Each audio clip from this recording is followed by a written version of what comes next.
चौथी कहानी हम सुनेंगे अभिमन्यु और सुभद्रा की। इस कहानी को भी आप सब बहुत अच्छी तरीके से जानते हैं और अभी तो महाभारत भी आ रहा है तो बहुत जल्दी इस कहानी को हम देखने भी वाले हैं।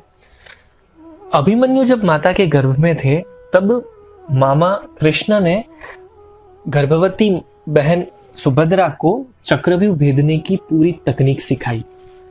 और जब 7वें कोठे की बात आई, 7वां कोठा जब डिस्कस कर रहे थे कृष्ण भगवान, तब सुभद्रा जी सो जाते हैं। और जब सुभद्रा जी सो जाते हैं इसका परिणाम ये आता है कि 7वें कोठे को भेदने का रहस्य अभिमन्यु सीख नहीं पाता। और जब महाभारत का युद्ध होता है तब युद्ध के दौरान करोड़ों वीर सैनिकों के बीच में, योद्धाओं के बीच में गिने चुने 5-6 लोगों को ही केवल ये चक्रव्यूह का कोठा भेदना आता था, जिसमें कृष्ण भगवान, अर्जुन, द्रोणाचार्य, भीष्म पितामह जैसे शूरवीरों का समावेश होता था। इन सबके बीच में केवल 16 वर्ष का एक युवान अभिमन्यु ही था जो इस चक्रव्यूह को भेदना जानता था।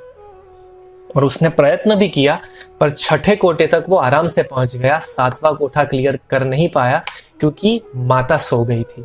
इसीलिए कहा जाता है कि गर्भावस्था के दरमियान माता का जागरूक रहना अनिवार्य है।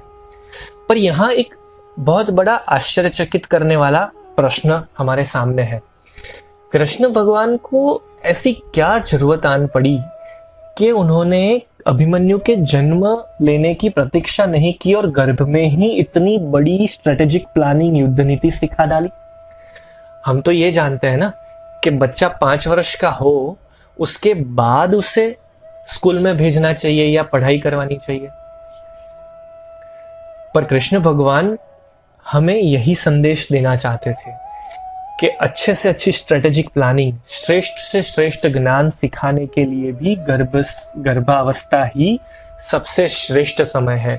इसीलिए कृष्ण भगवान ने हमें ये संदेश दिया 5वां गुण सिखाते हुए, 5वां फायदा समझाते हुए कि स्ट्रेटेजिक प्लानिंग या युद्ध नीति जैसी जटिल से जटिल बातें भी गर्भावस्था में माता पिता चाहें तो बच्चे को सिखा सकते हैं।